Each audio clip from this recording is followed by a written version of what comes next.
We are back with another episode of the Misshits, a special because Matt Knight, tell us where you are. Guys, I'm deep into the Eastern Cape. KwaZulu-Natal is about 47 meters that way. I'm here at Wild Coast where the Sunshine Tour is having their second round of, I think it's the Betway or Sunbets or one of those. Sunbet Challenge. We don't favor any betting company specifically, but yeah, yesterday was pretty benign conditions, so no real wind to speak of. They had a bit of rain overnight and this morning, but the wind is supposed to get up to 40 to 50 kilometers an hour consistently with bigger gusts. So the guys going off this afternoon are going to have some tremendous challenge. So yeah, excited to see this beautiful old course bare its teeth a little bit. And after the pod, I'm going to go get some photos and some information on the ground, just see what's happening. Are you more excited to see the old course in action? I mean, it is a great golf course. Or are you more excited to see Rupert Kaminski? I'm very. It's equally excited. Both beautiful and slender. The course and the player. So the thing is, a couple of years ago, Shane, they had such hectic stuff happen to their greens, like a bit of I don't know what the right word is, like vandalism and like some dodgy stuff with it. They've worked really hard to try and get it back. Was Wyndham there? It was vandalism. Yeah. No, it wasn't Wyndham. I didn't want to say it wasn't Wyndham, but it wasn't Sergio, as far as we know. Didn't want to throw out any words of aggression being here in Wade's province of his birth, because there's some reputations in the Eastern Cape. People. He knows people. They've worked really hard to get it back up to where it was before, and it's looking magnificent. So KZN in winter after a little bit of rain, the greens look good. So yeah, I'm just stoked to see some great players playing here at a beautiful course. Yeah, I love it there. It's a proper golf course. Is it 5 par 3s?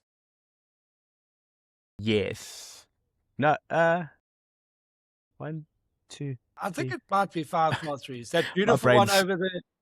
Yeah, the one over the valley is the famous one. And the one down the hill with the bridge. With the bridge that gets used in all the footage. Just maybe apologies to the general public. My brain's at about 40% after a week of flu, so I'll revert back to you with just how many holes there are. I know there's 18 holes on the course, if that helps. Yeah. Well, excellent. I also know that 17 is a par 3 because I doubled that when I was trying to break 80 there. There it is up there, the green. There it is, yeah. I hit the bush on the way left. But lekker to have you out there on the course, and I hope you do get a nice shout out there from either Al Barker or Rupert Kaminski, a bit of a fanboy. But let's move on. So we obviously know that that's in action there this week. Austin Batista looms large. We'll see how he goes as the last week's winner and this week's defending champion. But then over on the European Tour, let's first go back and discuss Sean Norris, missing out. Great story, Scott Jamieson, obviously winning again for the first time in 300 years, which is fantastic. But that Sean Norris penalty, outrageous. Yeah, I mean, I think it's one of those funny rules in golf that probably shouldn't exist anymore. I think the way that these guys play, the condition of the courses they play, the fact that he had a divot just like impeding his stance. Was that attached to the course? I don't know. The fact that it was able to just be easily removed would tell you that it probably wasn't. But the flick of the foot. Well, I mean, at the end of the day, like I said on Twitter, I think rules are rules, but I very much hope that same energy is applied to the big boys when they start the race to Dubai. It's well and good taking a 2-shot penalty on Sean Norris, but I hope that the Sergios and the rest of the guys who are going to be joining the DP are subjected to the same stringency, because it wasn't a great look, I don't think. We all know the most famous loose impediment moment was that one in Arizona when 900 people pushed the rock over. Now that massive boulder is a loose impediment, but a replaced divot, it suddenly becomes part of the golf course. So replaced that he could just twinkle toe it right off. It's sitting above the ground. You can see in the footage it's not replaced. It's like he could badly feel it. put on top, which is why when he's standing on it, he notices it.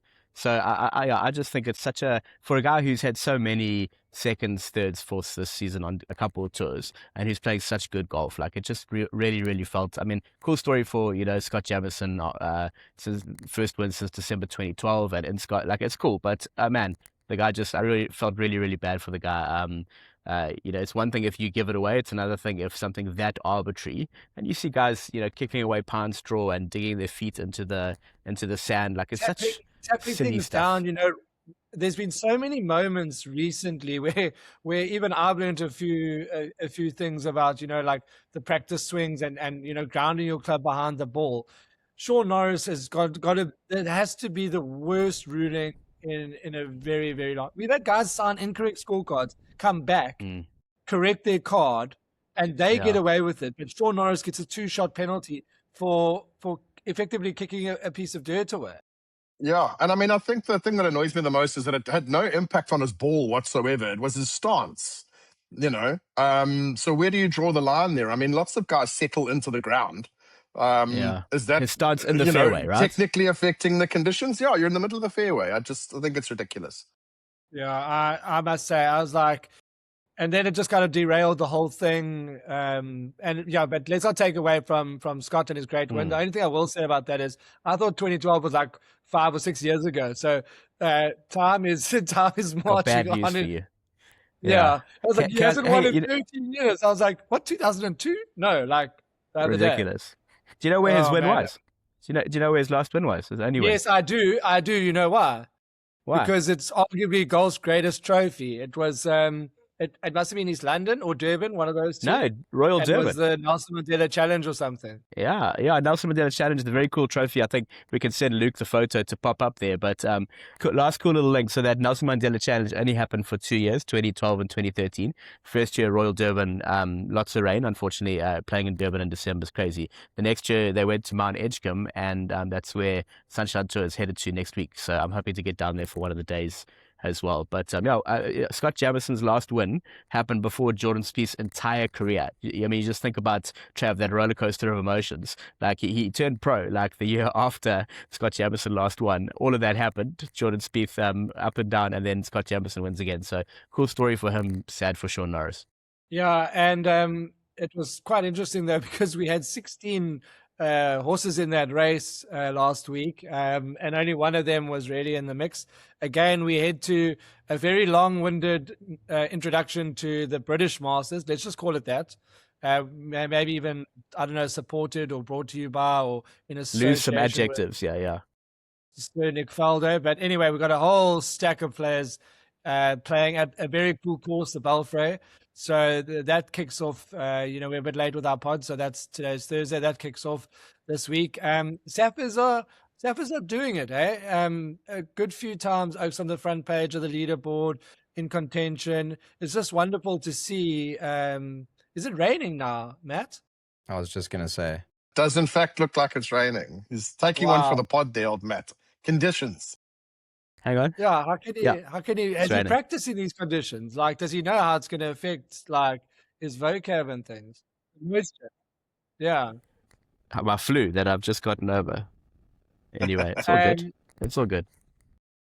So have we gotten to the bottom of how to say that first part of the sponsor of the British Masters? No one cares. We don't even know what it is, and we don't care. Yeah. Haga banana.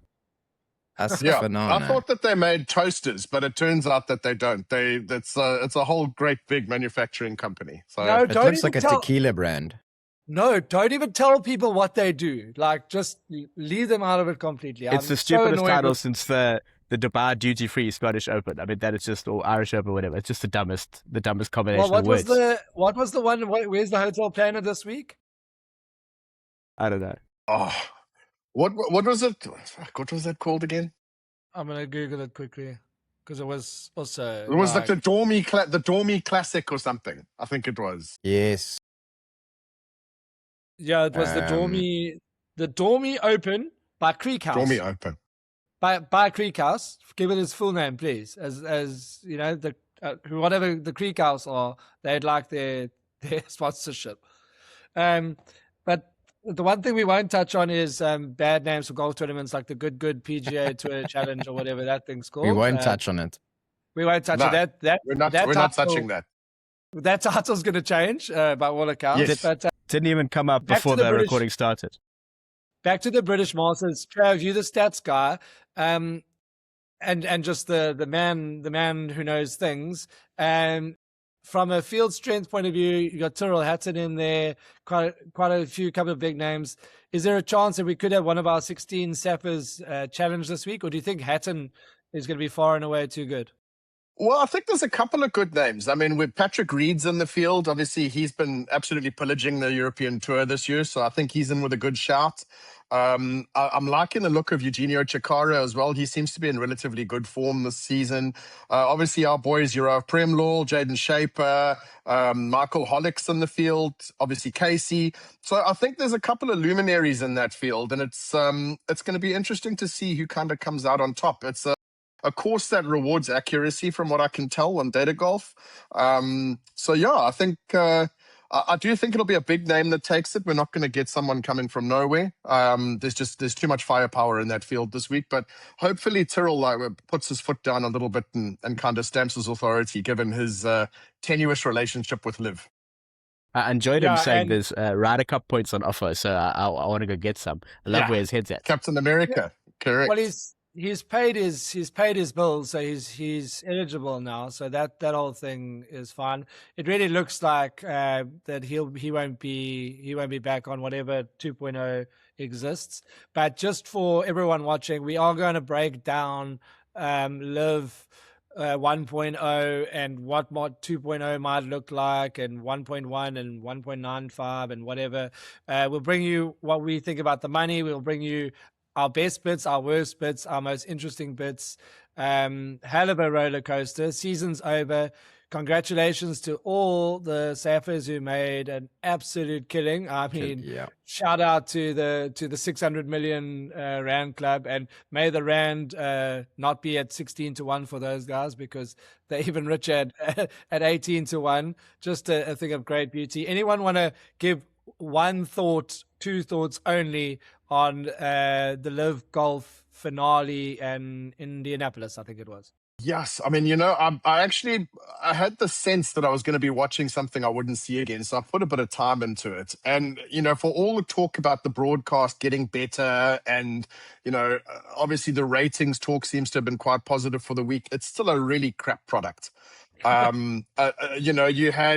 There was a lot of drama, obviously, with Lasasso and Rahm and Bryson, and that obviously that sort of saved it at the end. But I don't know if it's just me, but I find it almost impossible to watch because you cannot orient yourself around the course.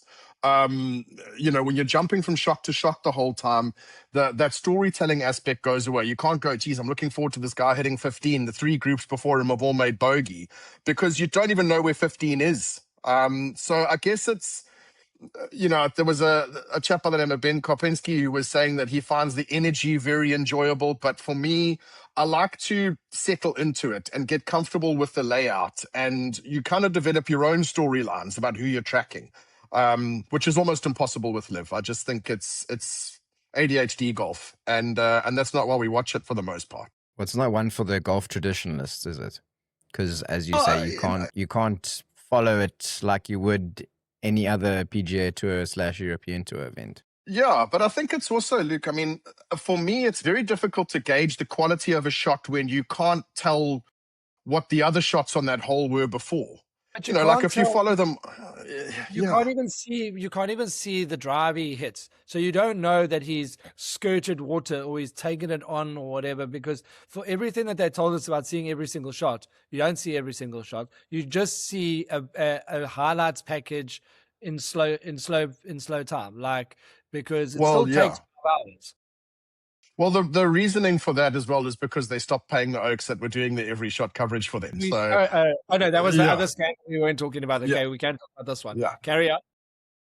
Yeah, so that was the reasoning behind that. I mean, obviously that's a cut back on the broadcast quite a bit. So, that Google contract went out the window. They've got a couple of outstanding lawsuits with suppliers now for creative that they wanted to cut. I saw a new one. It was only 900,000, I think. Yeah. Well, I mean, there USD. was that other production company that shot all of their event promos. I think they owed them 1.2 million and live off of them 200 grand. So, I think it's going to be an interesting couple of weeks if you're a bankruptcy lawyer, for sure. They probably know more about it than I do. I will just say one thing that I kind of thought was really funny was that the team championship was cancelled, and then this became the team championship. And some of the players in the first round, second round, they're like, "How does this work? Like, what's going on?" And then it was someone like the Majestics or whoever who were like never in contention. We're actually leading after day one, and if they'd held on, they would have won the team championships. But then, super spoiler alert, they were told they were never going to get the championship ring because I think they ran out of money for the championship ring. Yeah, They they stopped didn't paying pay their the ring chap. guy. The Yeah. engraver didn't get paid. Yeah, like, I mean, for 500, what 500? No, just $5 billion US. Like, they didn't like keep aside any money just for like the final rings. It was just they just blew the budget. Yeah. Well, guys, I mean, at the end of the day, I mean, we've talked about it a lot, but I'll be very interested to see what you can do for 300 million that you couldn't do for 5 billion. Well, you won't have David Guetta and like Coldplay and Black coffee. Yeah, definitely not. The coffee might actually be but black then- because milk's expensive. So that's one thing that they probably might have a lot of. Not Yeah, DJ Black there'll Coffee. There'll be a coffee decanter. We're cutting the Jacobs. baristas. Bunch of Jacobs at Stan City next year. Yeah, I feel bad for anyone who's bought those Stan City early bird tickets at an outrageous price. But Trav, to be honest now with the pod, you and I had a conversation. We were on the verge. We were on the website. We were this close. We were this close. But I recall, but you know what? Sense prevailed, Wade. We were close. We were very, very close. And then I think the first bit of news started coming out, and you were the one that actually twigged me to it. You went, you know what? A lot of the SA suppliers haven't been paid yet. And that's when that alarm bell starts going in the back of your head. And I thought, yes, am I going to be paying $5,000 per ticket for the Eagles Nest to watch like Martin Keimer, who's 12 years past his best? So yeah, a good call by us there. Prescient. Was that your lowest moment in the whole Live 5 years of Live, or how many years there were? Was that the lowest point? Nearly buying tickets. Hey, listen. Yeah, I think that was about as bad as it got. Look, I did also have a range goat cap in my cart on the Pro Shop the one time, which was also not Range great. Is a good one. Yeah, good branding. Hey, listen, no one's saying they can't put on a great event, right? Like, what a vibe. Like, what a chias. Like, hands down. But we it's just say that you can't pesky do it other on a golfing budget. thing. No, you can't do it on a Yeah. budget, and but putting on an event is not great golf. That's the difference, It Yeah, was. but I also think, elevated. Max, but guys, if you give me $1 billion, I can also put on a lacquer event. Like at the end of the day, if you've got a completely limitless budget, you can put something cool on. It's not difficult. I think what's going to be interesting is seeing how they operate on a budget that's more similar to the DP.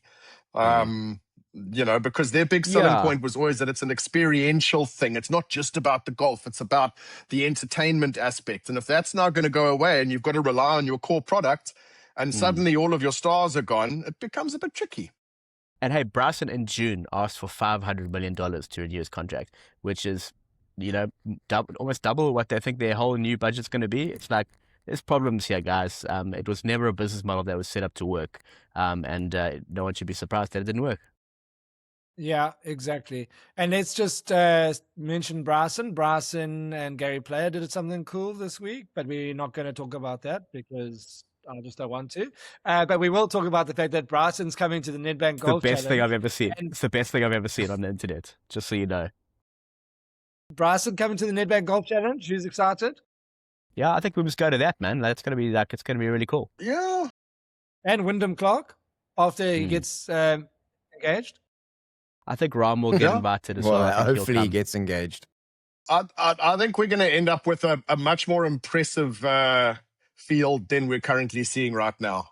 Depending on how the live stuff shakes out, I think we might have some late entries from some big names. I wouldn't be surprised to see Tyrrell down there. Wouldn't be surprised to see Paddy. We didn't review last week's golf champs. I think that was next.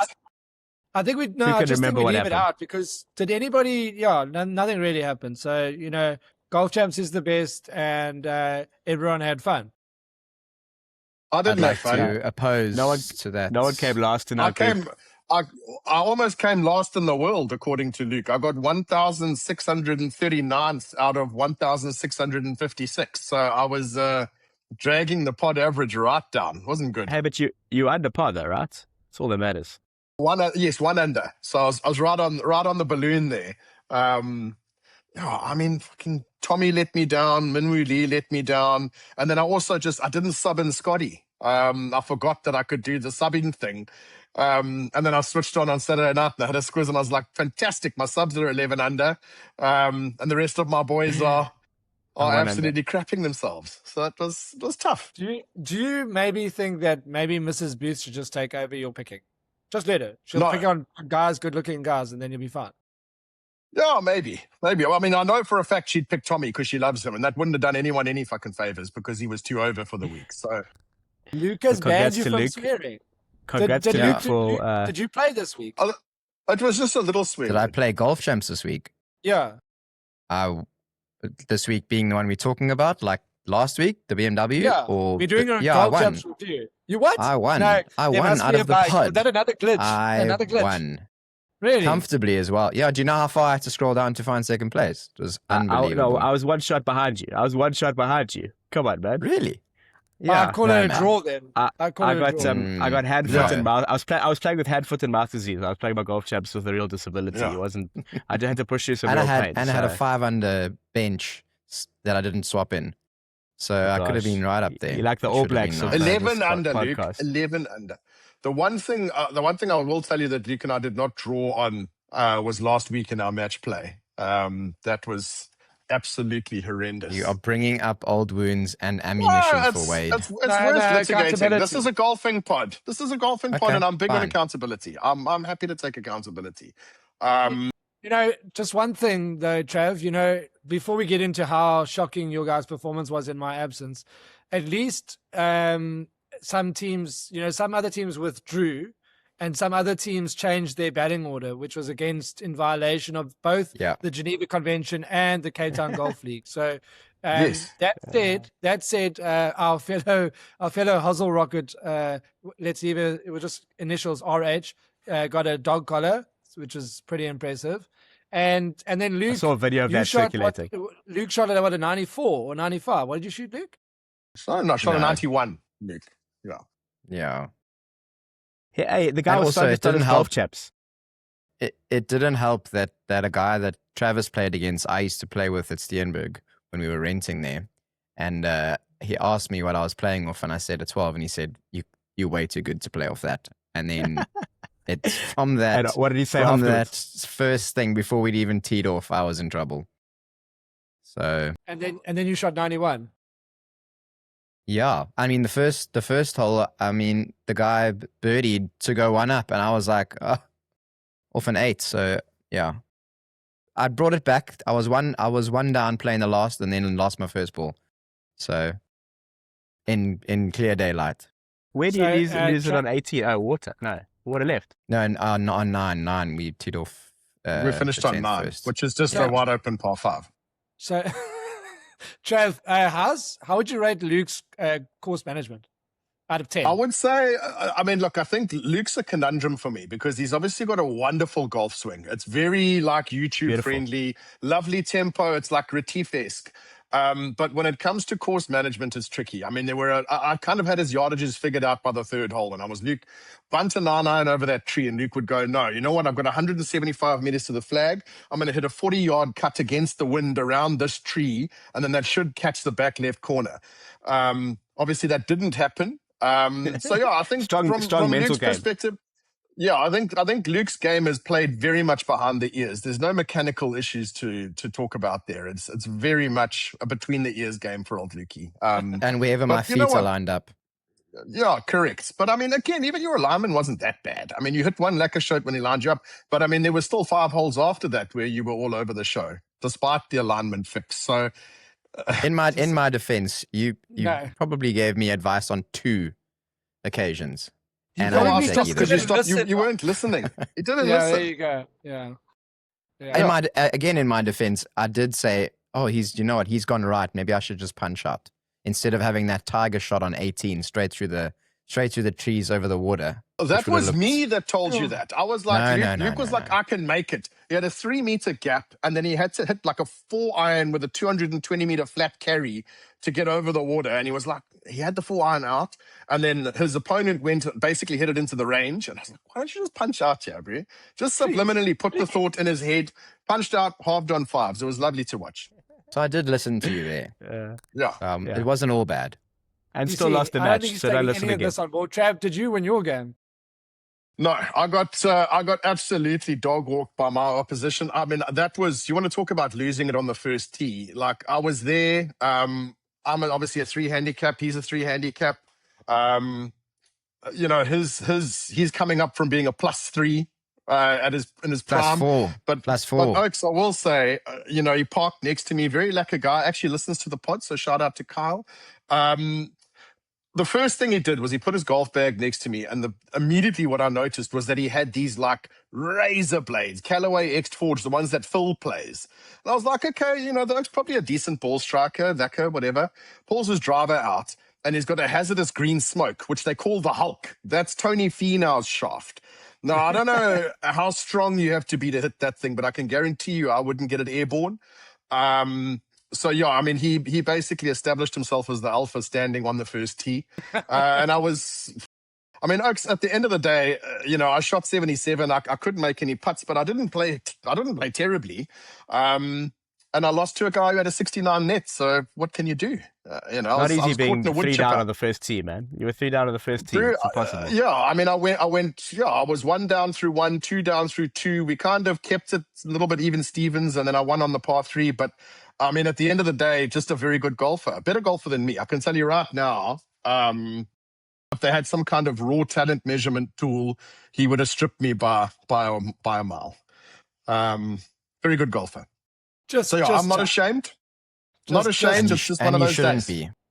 All I'm glad is that we've moved on so swiftly from Luke kicking all our asses at golf champs into this week's Tour Championship. Thank goodness this thing's bloody nearly over. I promise you, like, I was semi-interested before the playoffs. I now can't even remember who won last week, let alone who came second. This thing is a farce. And can you actually believe that they're changing it in 2028 to an actual playoff system? And then classic American Twitter, they're like, oh, but why over 2 weeks? It's going to be so boring. I'm like, like, you want all the best players to play all the time, and now you're whinging you have to watch a finale over 2 weeks. Has no one ever watched Survivor? They used to cut that thing in half, and then you watch the next half the next week. Yeah, that's exactly. Yeah, I mean, very excited to see the new format. Go for it, Matt. Sorry.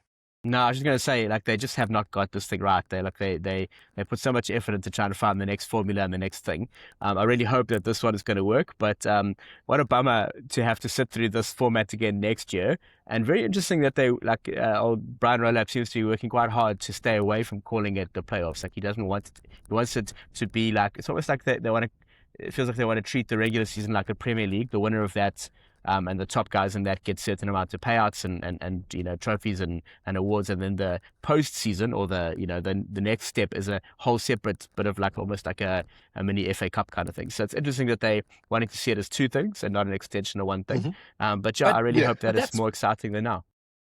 That's really cool though, because if you have it as one thing, and and then this is the Champions League, where anything can happen, and it's really not a bad concept, because they're currently using the worst concept alive. So it's like just do anything, and I can't. As you say, now we have to do this whole thing again next year. How insanely boring is that? Yeah. I do think, I hope that the general public is ready though when it gets to that top, like postseason match play stuff. Because a lot of the motivation behind this Champions track and all of the sort of different permutations of the way they've set up the FedEx Cup has been to try and retain interest by keeping the top stars in. I think when you have bracket style match play, it's going to get a lot more interesting, because there's a scenario where you end up with like Luke Clanton versus Patrick Cantley for all the marbles, you know? So I think the format is going to need to be good. The venues are going to need to be very good. And then, let the chips fall where they may. I love the volatility personally. I think it's going to be great. Yeah, I think the rarity of certain courses and the rarity of good match play. Like, there's so little good match play, and I think you get the formula right, and stakes being high, and personalities do come out. Like, it's not an exact a comparison to a Ryder Cup, but it's got elements of it that are different to what we see every week. It's the same game, but a completely different kind of like mental skill set and approach to it, and yeah, some really really good match play players like from college days and all that I think are going to be chomping at the bit to get there. But you still got to get there, right? You still got to do well in the regular season. So Yeah, I think it's a go for it. Yeah, I think it's fantastic though because match play is a different beast. And the thing is, you grow up playing so much match play. Everything is like is match play based, and then you get on tour and it's like, okay, 4 days, 4 days, 4 days, 4 days. Some tours are just 3 days, and then they change to being 4 days too. But like, so I think it's weird, and then maybe after this we'll see the introduction of mixed match play. Which then might lead to the Grand Master, which is what we're all looking for, which is the mixed President's Cup. So let's hope that absolutely. after this one, we can get somewhere closer to the thing that might make golf interesting and grow a wider audience. Didn't say grow the game, grow a wider audience. Game's growing, man. The game is growing. The game's grown. So well done to those people that set out to grow the game, because I think there's so many people playing golf and golf courses are cashing in on their prices. I see Luke's friend Grant Horvat is now selling foam golf clubs to children for $200 a set, which I think is another great advertisement for the game and for Luke's YouTube golf friends. But I think it's going to be, we've got basically 2 more years. This is also nearly the end of the turmoil of the last 5 years of discussing, is Rahm coming back? Is Bryson, blah, blah, blah, blah. Like, I think there'll still be noise around Bryson, but I think for the most part, we actually might be settling into something that resembles 10 years ago. Yeah. Yeah. I think if they finally get that like postseason, whatever you want to call it, right, on the PGA Tour, if they finally get going to proper countries for international opens as a part of like, endorsed by PGA plus DP World Tour, if the DP World Tour ends up stronger, those are 3 things that we care deeply about. And so, yeah, it could be that like this very horrible way to get there actually ends up with some good outcomes. So. Yeah, not a horrible for everyone. I mean, some people made a bucket load of cash. I mean, horrible for golf viewers, right? Like for all the things that we care about watching. Like for guys like us that watch a lot of golf. Yeah. But so Tour Championship. I mean, now I kind of want Wyndham Clark to win so that he wins Player of the Year, because I feel like he deserves it the most. This thing is like turning me into someone I don't want to be. Matty Fitz is going to win it and then reopen the conversation the third way. I'm joking. He's not. Well, I mean, obviously the course fit stuff showing Scotty with a roughly 18% chance of winning it, Rory with a 9% chance, Xander Schauffele's back in 8.5%, and then it drops off pretty steeply after that. I mean, Wyndham Clark is sitting here and they're projecting he's got a 3.6% chance of taking this thing. Doesn't suit him like last week. Yeah, I mean, to my mind, the Player of the Year conversation's over. We've talked about wins being the only real currency in professional golf. 3 wins plus a major. For me, that trumps any kind of statistical kind of consistency that we might have seen from Scotty. I think Wyndham's done the business this year. As much as I dislike him, as much as I feel like he tamped down God knows how many clubs behind the ball every time he plays to improve his lie. I think at the end of the day, he's got the results that he needed to secure that Player of the Year thing. I'll be disappointed if someone else gets it. Will we be toasting with some grape if he gets it, though? I'm always toasting with grape. That was one of the quotable quotes of the year, wasn't it? But Matt, before we close out, do you have a story? Do you have a quiz? Or do you just have a really worsening conditioned wild coast in the background? Things that are not looking so. I'm excited to get out there in my rain jacket and my wind jacket and see what the boys can do. I did actually have a live quiz that involved the Niblets, which we are going to have to park because we're not doing our big live deep dive like we go to. So I quickly rummaged something up, and it connects a little bit to Bell Reef, which the PGA Tour guys have just played at the BMW last week. So in 1965 at Bell Reef, the third guy ever to win the Grand Slam. So we had Sarazen in 1935. We had Hogan in 18 years later, 1953. Who was the third guy to get the Grand Slam done in 1965 at Bell Reef? Okay, so we've shrunk that list down quite a bit now because now we're talking Grand Slam. Grand Slam in the 60s. There's no ways it was Gary Player. It's Gary, yeah. Has to be Uncle Gary. Gary got there before Jack. I also. So this is massive thanks to KV. This is massive thanks to KVV who did my work for me because I had to pull this out while you were on your call. So in 1965 he wins it. Jack wins it 1966 at the Open. But how's this? So a couple of cool things about Gary's Grand Slam. His courses: Muirfield, Augusta, Aronimink, Bell Reef. What a way to get your Grand Slam done. Third guy Lovely. ever. He then goes on to win Carnoustie, Oaken Hills, Royal Lytham twice, a couple times. So he's the first foreign winner in 38 years to win the US Open. But how's this? He donates 110% of his winnings from the US Open. He gives it to two main things: junior golf in America. He wants to give thanks to this country that's given him such big opportunities. Where, rightly so, South Africans were getting a bit of pressure about where they could play and how they played. So he gives it to junior golf in America. He gives it to cancer research because his mom passed away from cancer, and then he pays his caddy double the fee that they had agreed on out of his own pockets. So that's why it's 110%. I was going to say, like, can you just imagine someone today? Can you imagine Wyndham doing that last week, or Scotty doing that the week before, or Rory doing it when he gets his Grand busy Slam? like ducking into his. Yeah, exactly. It's just like, I mean, look. Honestly, guys, you have to go and watch Bryson and Gary. I was roaring with laughter within the first 5 minutes. It was just the most quotable thing. I don't know if it's intentionally funny or unintentionally funny. It was just wonderful. But the Oak's a fascinating dude. Unbelievable golfer. And to be the third guy ever to do it, and then to literally just while he's standing there, he's like, I'm donating all of my winnings back to some really noble causes. It's just a cool little quiz/story time. So well done for getting it. The third guy ever. Gary I Player could at Bell not Reef. believe. I mean, because I can't believe that he beat Jack to the Got to there the before slam. Jack. Yeah. That's wild. I suppose. And also, only got to also win all the senior majors as well, the senior Grand Slam. So they only got to do both. So very, very cool. Yeah, and he called a bunker cuck when he was doing that. When he doing the walkthrough at the NGC. That's cool. So It's going to be exciting really to see that. All the boxes, incredible scenes. All right, boys. Well, it is Thursday. I wish you all the best for golf champs.